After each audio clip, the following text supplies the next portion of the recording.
Hey YouTube, how you doing? It's Max. It's been a while since I've made kind of an in-person face video. Really, there isn't a whole lot of prep for this video. I did a reflection. I basically just wanted to, I've been making a lot of videos that are AI, and I wanted to kind of mix it up a bit just to see, I guess, how this kind of video goes. Just like a breath of fresh air or something. Um, but yeah, there's not really a whole lot of planning going into this video, just kind of like doing something that I used to do 2 years ago. I don't really like doing these kinds of videos, but I think it's also good to step out of your comfort zone and just kind of try new things, different angles, that kind of stuff. But this is, I kind of wanted to explain a little bit about the process of what I've been doing for making videos. I also kind of wanted to do like just a reflection on the story that I made recently about the Manaheim Academy episode one. Just kind of do like a checkpoint kind of thing.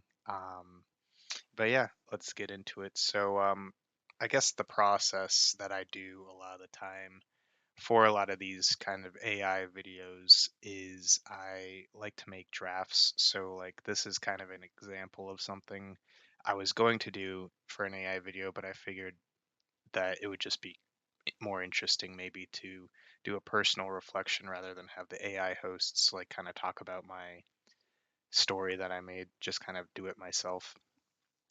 So like how I would go about this process, I go into Notion and I would basically write like my thoughts down. And so these are all like my personal thoughts. Where it says notes, these are just my personal thoughts. This is my writing, not AI writing. Just kind of like, and I'll bounce ideas with the AI. I'll be like, what's a good way to approach this? Like I'll generate ideas for how I can approach. I'll like define what I want to write about, and then it will kind of give me ideas. And it's kind of conversational at first. And so I'll be like, okay, so I want like an introduction. I want like, some details. I want to go into all the characters. I want to have like a so what section and a conclusion.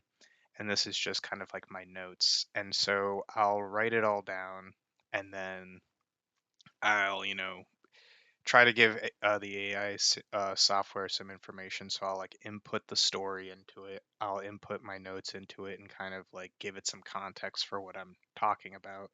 And it can kind of revise some of my things, kind of point out areas for improvement. And it's kind of like working with a collaborator kind of thing. So that's kind of what I like to use AI for. There's sometimes where I will like have it like flesh out, or not flesh out, but revise my script for the AI software to read. So it's like the original idea is still there and it's still my like original work, but it's kind of condensed a little bit. Some of the extra parts are kind of removed. And so for an example is this is like my notes, all of this, and then this is the AI draft right here where it just kind of condenses everything and kind of polishes it up a little bit better. So that's a lot of how I use the AI software. Um, for all these things, I just like I write a lot. For like the story itself too, there's a whole process about that where I would I wanted to split it up into three sections. So you have like a beginning, a middle, and an end. And then I was like, maybe there will be about like 5 scenes per beginning, middle, and end. So I would kind of work with the AI software to kind of plan out the story. So I knew that I wanted 15 scenes. I knew what I wanted to happen, some of the major points, and I would write down I guess summaries of how I wanted the beginning to start in the dorm, and I wanted it to end at the auditorium where they're getting the test or the personality test, and then they're going through the personality test and kind of have this ending. And it kind of changes and evolves, but that was the initial breakdown of the plot. I wanted to kind of have like major plot points. all that kind of good stuff. So it's really like, I guess, ultimately a collaborative process with the AI. I'll write down like a draft of the scenes. I'll have AI kind of polish it up and revise it. And then, there's a lot of back and forth. I think I did on average, like, I definitely wrote every scene, and then through AI, I would go through like 3 to 5 on average, different drafts of each scene. And so yeah, that's kind of the process going into it. Um, with this original concept of the video, though, I wanted to kind of talk about, um, you know, why I wanted to make this. I made some videos about like the sub personalities earlier, and I think there's like still a lot of, I guess this is almost like a self therapy thing where I can kind of like work through it. And like AI is very like helpful in working through it. But I really wanted to sort of use this story as like a tangible way to kind of explain what goes on in my mind sometimes, I guess.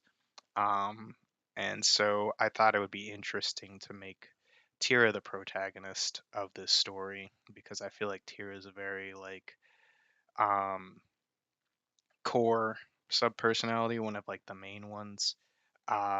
And then kind of have myself, Max, be her sub personality in a way. So kind of like I described it while I was writing this. It's almost like this kind of like nonstop texting relationship or something where like as things are going on, there's like these conversations internally. And I think that's kind of like highlighted in that one scene where um Tira's, thinking about like her place in the house. I think it's like scene 4 or something where they're walking through the campus and Addie's talking to her, and Max and Tira are having this kind of internal dialogue, and Addie's like, "Are you even listening?" And Tira's like listening, but it's almost like the audience didn't hear what Addie said because Tira was so like deep in thought but was still listening. It's kind of like this like layered thing like that. So I wanted to emphasize like things like that. Um, I also wanted to. I was kind of thinking like, would it make sense to have one character with many sub personalities, or would it be just kind of better to like kind of role reverse, where like the sub personalities are all kind of interacting in the external world, and then there's almost like me, this internal world kind of division. I don't know if that makes sense, but I just kind of wanted to incorporate those sub personality themes in this somehow, while also kind of showing the characters interacting in real time, I guess. So I thought it would be kind of cool to have me, Max, be this kind of mentor figure for Tira because in my life, it's almost like Tira is this mentor, wise, patient person in my life a lot of the time. So, kind of representing that. Um, I wanted to kind of, uh, I- a lot of the times when I use these, I like to have themes of magic, but it's not like there's like some inspirations from like Harry Potter, like Dungeons and Dragons, those kinds of things. But in my world building, and this kind of depends on the context of the story, but a lot of the times I don't really include a lot of the fighting aspects of magic. It's more of like magic is like this complementing force that helps with the storytelling. So, like, for example, in Tira's character, she has necromancy abilities, and this is kind of a taboo thing, necromancy. And I think of this a lot, where like a lot of my like passions or hobbies or even the sub personalities thing is almost this taboo thing that you don't just bring up in conversation. So when she's talking with Addie about, you know, small talk, Addie's just very comfortable talking about like things that she's interested in. But Tira's kind of like second guessing these things that she's interested in, namely necromancy or just like her past of like things that are on her mind that might not be socially acceptable to talk about so quickly. So I wanted to kind of highlight that, and I think that, magic is a good.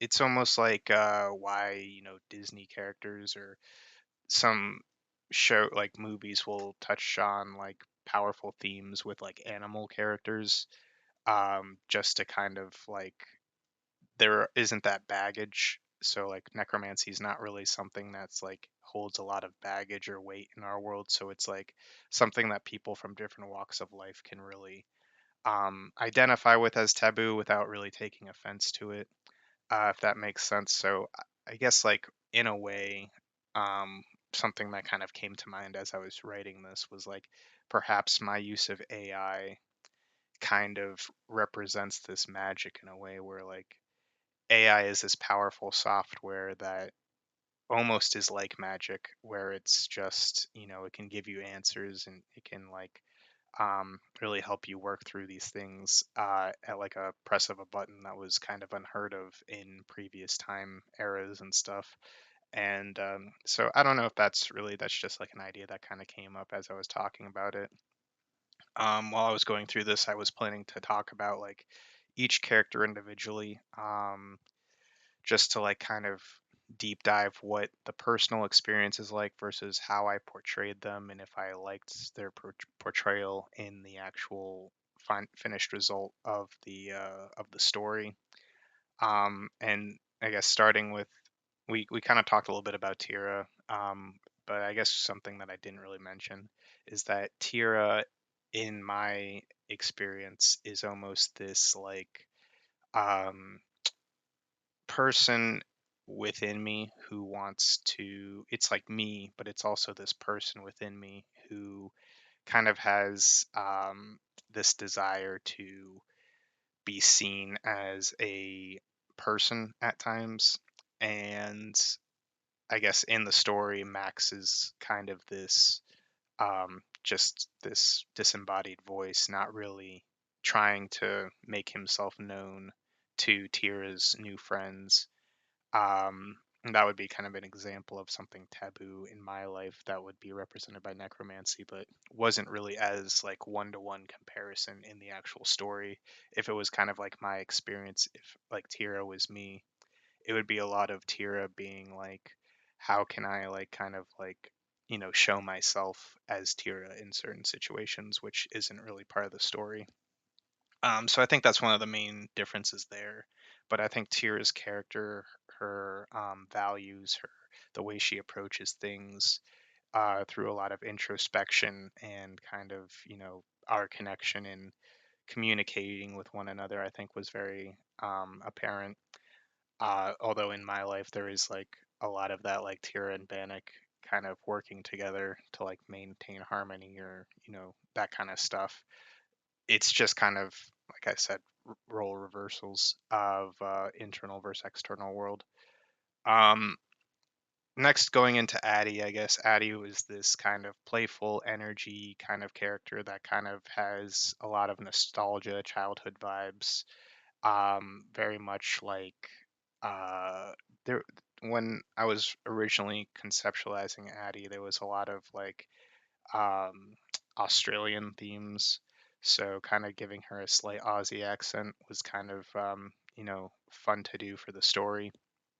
I think that Addie specifically is a very good foil character to Tira because Addie's very extroverted and like kind of you know in the moment, and Tira is a very introverted, kind of reflective person. So I think that they're very good opposites attract in good ways, and something that I'd like to maybe explore in future installments if I do continue this series would kind of play more with those roommate interactions, maybe have some roommate conflicts where Addie's a little bit messy, whereas Tira is kind of a little bit more put together and neat, and maybe that causes some tension, and maybe Tira wants to say something to Addie, and this is represented through Max saying, "Why don't you just, voice your concerns?" But Tira feels very like, if I voice my concerns, will that ruin our friendship, kind of thing. Typical things you might kind of have with like roommate problems in real life as like a relatable kind of experience. for those who have experienced having roommates. Um, and I think that's like kind of like the highlight of what I want to do with this kind of series is kind of have these kind of grounded, real world sort of interactions, but in a kind of magical fantasy environment. Um, yeah, I think that makes sense. So yeah, overall, I think Addie was well represented. I like how she kind of has. It's more about learning about Addie rather than about Tira at the beginning. And I think that's kind of interesting because it highlights this kind of like reluctance for Tira to really explain stuff about her, contrast with Addie, who's just off the walls and talking nonstop, and kind of like what I'm doing right now. But yeah, that's enough about Addie. I think that she was pretty well represented in the story. Bannock being a love interest is something that I don't often play with Tira, but I feel like with stories, it's kind of you know, you don't have to have like a love interest, but I think that it adds like a dimension to the narrative when there's like a love interest. It's something that's relatable that a lot of people can relate to. Um, I think that Bannock is probably he has a lot of chemistry with Tira in terms of them having similar goals and ideals. And I think that there was something else I was going to say about this, but I forgot as I was speaking. But it's interesting. I feel like Bannock is typically, in my mind, like the protagonist character. Like if I was going to make like uh, a a story like actual Harry Potter or something, I feel like Bannock would be like a very good protagonist to like he fights for what he believes in. He's very grounded in seeing different perspectives. He's kind of like an everyman in a way, but I think that what I gravitate towards, and maybe this is just like the Tira in me, but I gravitate towards identifying personally more with, you know, Tira's perspective in a lot of things. And I think it reflects how I approach the world externally a lot. And I think Bannock's character represents how, I guess, like the typical protagonist, I guess. So Um, I think that it's interesting seeing Bannock as a leader through this character who's not clearly a leader, but still has an impactful role and is interesting to kind of see the world through the lens of their perspective. Um, so yeah, I think Bannock was overall portrayed really well. Just the main thing is that I feel like he doesn't really have like there isn't like a clear love dynamic in my life between Bannock and Tira, but I thought that it was beneficial for the story. Devin is kind of a minor character in the story. He kind of sits on the sidelines and has this kind of like condescending narcissist, not really narcissist, condescending, sarcastic um, vibe about him. Um, I think of him as someone who kind of usually has the right answer. He's very competent in like identifying that they're swamp goblin tracks, and he if it were to come to a fight, he would be very competent in the fight. That kind of thing. Devin's one of those interesting characters because, like, for me, he started off as like just like a background character when I was like 4 or 5, and it wasn't until maybe middle school he kind of developed more of an identity. And I used to do a lot of like hockey kind of related stuff with these characters, and he was like a goalie, which is interesting because in like middle school he was like the goalie, and then like as I got into high school, I started to play more with these like school themes, and he became more of like this Malfoy character where he was kind of antagonistic. But there was something about Devin compared to Malfoy to where he was almost like if you've seen like that Jack Frost movie or like Mike, where like the bully kind of comes around at the end and like joins sides with the hero, I guess, the protagonist. I always like those kinds of stories where like the bully kind of like I don't know. I was gonna say learns his lesson, but like maybe it's more nuanced than that. Maybe there's just a misunderstanding. Um, and I just wanted to like kind of have those kinds of themes. So I like how in this story he kind of starts off as this antagonist, kind of a more minor antagonist, but kind of by the end he's talking with Kenny about the mechanics of the test exam simulation, and I like how he kind of comes full circle with all of that. Um, with Liz, Liz is a very much a lover hater kind of character in my opinion. She has probably the biggest personality out of all of the sub personalities. And kind of just doesn't really care about what people think of her. She kind of just this is what I want, this is what I'm doing, and you can follow or get left behind kind of thing. And I think that was kind of portrayed well in the story. Something that I was kind of considerate of was like I knew Liz was going to be like a clear antagonistic force in the story, and I didn't want to introduce her too early because I felt like she kind of everything becomes about Liz once Liz is in the picture. And so a lot of it was sort of, trying to slowly introduce characters. So like starting with Addie and then like kind of, you know, showing some of the background of the school, but and then showing Mac and Addie or Mac and Tommy after that, kind of having this kind of Golden Eagles centric thing at the beginning. You kind of learn all the Golden Eagles, but you get like their perspective of the other houses. And then after you kind of have that context, you can sort of meet Bannock, Kenny, and Kelly, and they're kind of like this unit, but they're kind of, Bannock is a verdant deer, and Kelly and Kenny are azure bears. And these things are always kind of uh, fluctuating, where like Kelly is sometimes a verdant deer, sometimes she's an azure bear. It's just, it's never really a rigid thing in my head. And anyway, we're talking about Liz, and I just wanted to like establish her later on, kind of once we got to the auditorium. Once we kind of understood what the plot was, then she kind of is like foreshadowed as this rival, and that becomes more apparent in the actual exam itself. And something that was kind of difficult with this story is that Val is typically Liz kind of took on a lot of Val's characteristics in this because Val in my, you know, reality, um, kind of my internal experience, Val is much more of she's kind of a domineering force as well.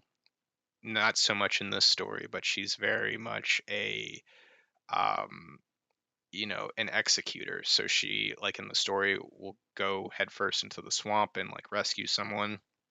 She's very like conclusion, results, all that stuff, and it wasn't as apparent because I think Liz kind of, and I didn't want them to be too noisy with one another.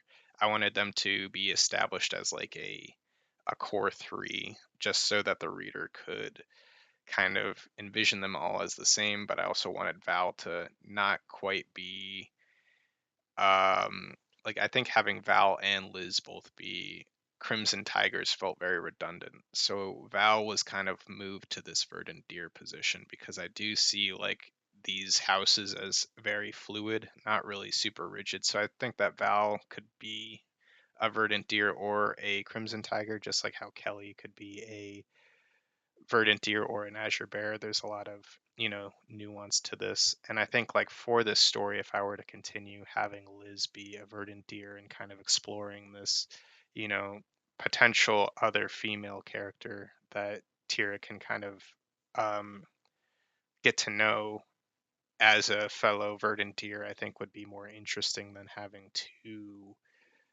Crimson Tiger female characters. So I think it's not exactly a 1-to-1 ratio with Val in my head to with this story, but I think that a lot of the main points are still there. Like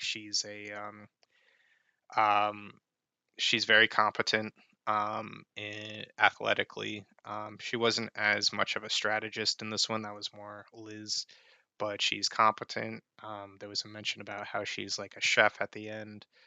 Um, so I think like she was also a very minor character in this story, so um, hopefully, if there's more scenes, that we can flesh her out a little bit more. But I think, like, for the purposes of this story, kind of letting Liz take more of the spotlight because she was a clearer antagonistic rival role to Tira, I think made a lot of sense. So despite her feeling like an unfinished character to me, I think that her it wasn't like a an assassination on her character. It was more of like a there's a lot. There was like a it was like an appetizer where you get a taste of what she has to offer, but it could be expanded upon a little bit more. I'm gonna skip over Kelly and Kenny just because I think Mac is very similar to Val in this regard, where he is uh, something that I'm always kind of thinking about, especially in how I portray these kinds of stories, is that Mac is the only person of color in this group. And especially like recently, there's been like a lot of um, motivation to create stories with a lot of people of color as a key diversity element of the story. But I think for me and my experiences, there is this kind of like isolation. Like growing up, for example, there weren't like a lot of video games that had black characters. So naturally, if I were to translate these things into video games, if I were doing a character creator, they would all basically look the same. And that I think is reflected in, just the lack of representation that there kind of was when I was growing up. And so I think that paying almost an homage to that, feeling like there wasn't a lot of representation growing up, that like black characters were kind of like portrayed as these token characters in a lot of media, kind of is something that I like internalized a lot growing up. And especially when I'm living in like areas where a lot of my friends are white and I'm like one of the only people of color kind of thing, it feels like that's a lot more relatable to me. So it's not like I'm checking a box and just making characters diverse for the sake of making them diverse. It feels like this is an intentional move that I'm making to make only this one person of color character because it's an accurate representation of my experience. So this is a theme that wasn't really touched a lot in the actual story because Mac is kind of a minor role. Um, but again, this is like a theme that I think could be expanded upon in future installments, sort of like Val, where like if you know um, Tira gets to know Mac a little bit better, maybe these themes will surface a bit more, and we can kind of navigate those as they come up. But I think for the purposes of his role of being this like kind of humorous, kind of comic relief character that kind of complements Addie and like being this kind of like potential love interest, which I think has kind of been a little bit more something that I've been playing around with longer than the whole Tira Bannock thing. I feel like they kind of, in my mind, have a lot more um, duality. I don't know if that makes sense, but there's a lot more of like a connection there, I guess, and just kind of how that interaction was kind of parallel to Tira and Bannock's kind of romantic questioning, and then also the whole Liz dynamic of Liz kind of um, distracting both Bannock and Mac, and how Tira internalizes that and kind of builds camaraderie with Addie, I think was all kind of it came together well from my perspective. So I like what Mac was able to do in this story. Going back to I guess we'll do Kenny and Kelly last since Tommy is in the Golden Eagle camp with Mac, but I liked how Tommy is kind of this way to showcase the houses early on as being not one dimensional, where he has a lot of kind of like the same themes of like creativity and boldness as the other Golden Eagles, but he represents that in a more introverted way. He's a bit more like analytical, but he's still creative and bold, and how he wants to be, different than his family members, I think is kind of a theme that represents the Golden Eagles, but also is something that resonates with Tira being this kind of character who grew up in an orphanage away from, like, might have had a negative interaction with her father before the orphanage. And so I think that that kind of builds some connection there, some rapport, in a believable way. I like when there's a lot of these,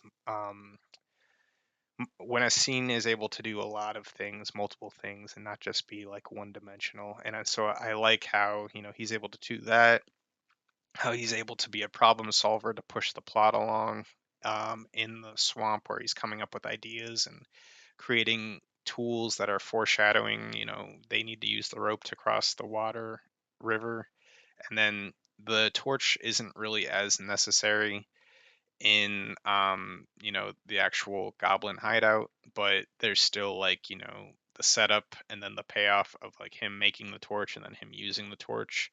And you can get like another kind of character interaction with him and Liz throughout that kind of, is playing out a whole nother dynamic going on. So I like that kind of like juggling of concepts in storytelling. So I think that Tommy did a good job in juggling the concepts. I don't think there's a character that I think did a bad job in the story from my perspective. So I like that. Kelly and Kenny, they are kind of these two twins. And they represent this similar kind of, grounding, but from two different angles. So I think of them both as like, good people, but they represent two completely different perspectives of what it kind of means to be good. Where Kelly is a lot more empathetic, and she cares about, I always think of Kelly as much more of like a liberal kind of person or a progressive, and then Kenny is much more conservative, but he's a lot more pragmatic. And so I think that both of them, um, mean well, and in certain situations, one might be correct while the other one isn't. But I don't think that they are ever represented. I mean, I think Kenny definitely was not represented as correct, but I think that in certain contexts, you can kind of look back on them if they were actually in a dungeon where there were traps and there were, his kind of caution would be handy and useful. And so I'd like to emphasize that perspective in a future installment where Kelly might be a little bit too, um, you know, the empathy goes so far, and sometimes it works out, sometimes it doesn't. And I think they're very much supposed to be extremes in a way where they're not right all the time, but they are right about 50% of the time. And I think that kind of has, balance and grounding in how I approach things like politics or extreme viewpoints in my own life. So I think that they're kind of good for that. Um, and yeah, overall, I like how they were portrayed as well. They're again more like minor characters. I think that they kind of support Bannock's side in a lot of things. In, my mind, they're both Team Bannock, I guess. So I feel like I've been talking a lot. It's been like a half hour. Um, some other things I just wanted to kind of touch on in this, were some of these so what things. So I wanted to, make sure I talked about the similarities and differences, which I think I already did, between the characters in the story versus how they're sub personalities in my personal life. Yeah, I think we went over that for the characters as we were going through them all. I wanted to kind of touch base again on specifically the connection between Tira and Max in the story, kind of how, and this is something I probably brought up already, but how Tira is kind of taking my place in the story. So in reality, it's sort of me with Tira being internal, and in the story, it's Tira with me being internal.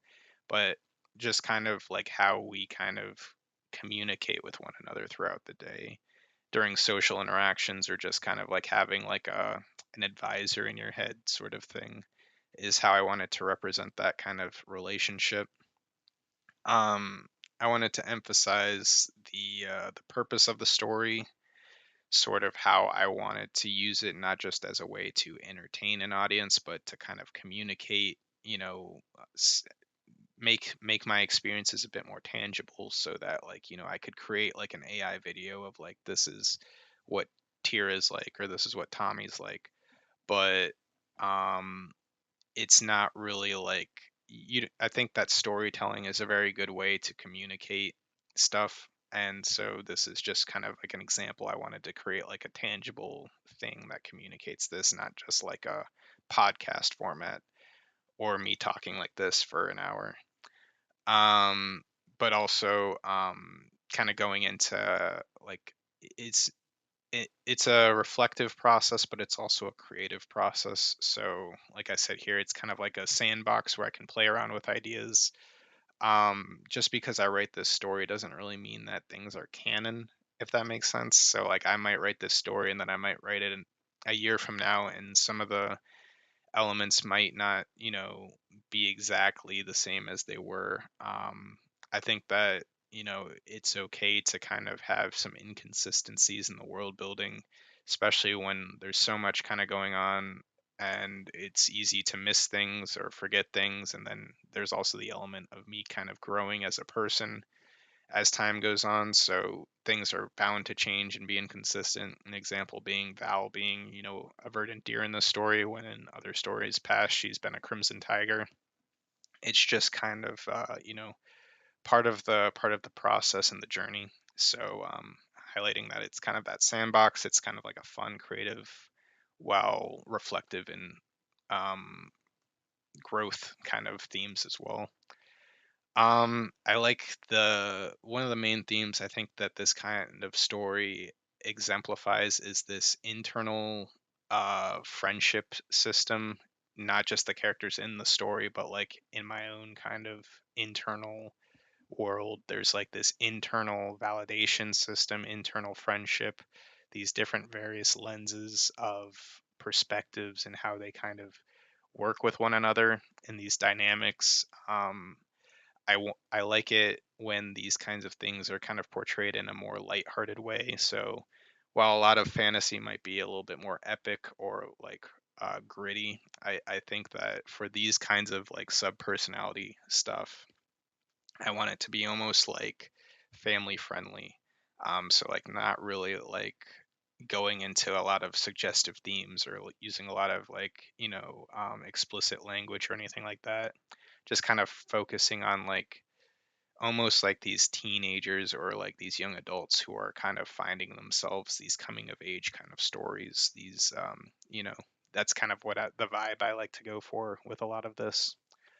um I also like, these themes of like this internal wisdom, where there's like constant analysis. The protagonist is like constantly kind of like reflecting on the information that's coming at them, and they're almost piecing together things like a puzzle, and pretty much just, focusing on depth of the character, rather than like always the plot. Like, I could do a plot where they're like, they have to fight all these goblins and there's like cool action scenes, but I feel like that's not really my goal as a storyteller, showing the clear physical power of characters. I like to show kind of like the internal struggles of characters, because that's kind of what resonates with me, in reality. And then sort of like using these kinds of things for conflict resolution. The goal is mostly to find solutions, not being like this superhero who defeats things, but kind of how can we work together, like when they were working together to get over the bridge, using different skills from different people, to kind of like having like a situation where the characters are fighting internally, and then kind of presenting a problem where they have to work together to resolve the problem. So it kind of forces them to be friends in a way. And, yeah, so ultimately, I just wanted to kind of take this time to sort of reflect on the story. I think that, it's something where I like to create things, but I also think that reflecting post creation, kind of having that closure, not just kind of publishing it, but kind of reflecting on like, what went well, what didn't go well, is a good kind of way to just kind of accept the process. And it looks like someone's playing Doki Doki.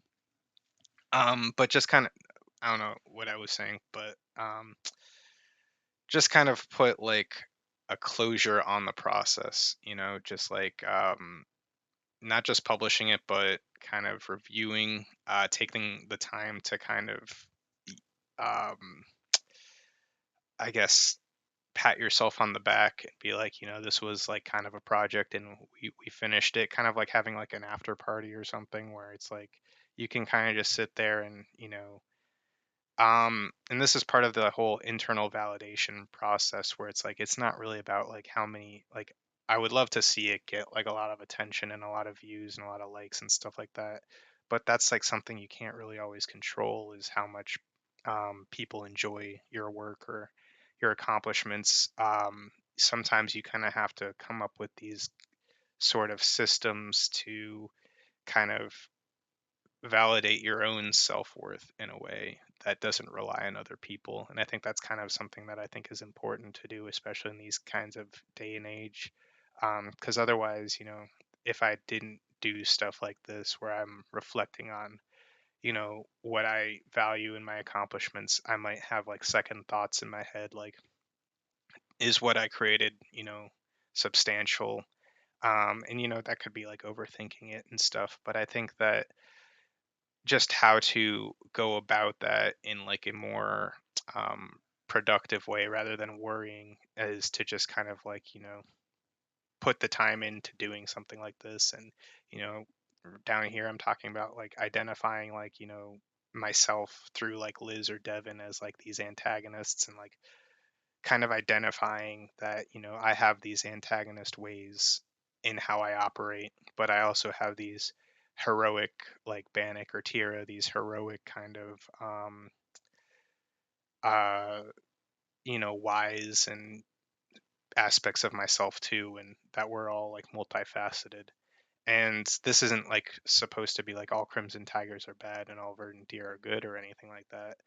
um it's more of just like a recognizing that like we all have biases. So like this is a Verdant Deer written from a Verdant Deer's perspective, and so Crimson Tigers might seem like this from that perspective, but if I were to rewrite this from a Crimson Tiger perspective, the Verdant Deer might look not like wise, they might look like very like feeble or something. It's just all a matter of perspective and what lens you're kind of approaching it from. But the whole point is to kind of highlight the differences as being useful, not really creating boundaries that divide us, but bridges that connect us. So yeah, hopefully, this is something that kind of gives me closure on this story. It's hopefully it's something that other people might find entertaining to listen to, or if they want to read, there's like links in the videos to the Substack where they can read the story if they prefer reading it, or if they like listening to it, they can listen to it. Either way, maybe it will be entertaining to some people. And if anything, like if you're on a similar journey of self-discovery and any of this resonates with you, or you um, any of those themes kind of give you that, or scenes or themes give you that aha moment, then hopefully that's something that if that carries with you, and you think about like on like a rainy day and you're like remembering this story, then that's something that is really cool and powerful to me, that I was able to give you that experience. So um yeah, that's pretty much this reflection. Again, it's like this isn't the kind of format that I feel particularly drawn to making, but I think it's important that I do it and don't just make AI content all the time. I think that it's good to kind of mix it up and show my face and get used to speaking rather than writing. And yeah, hope you have a good day, and I'll catch you later, maybe. See ya.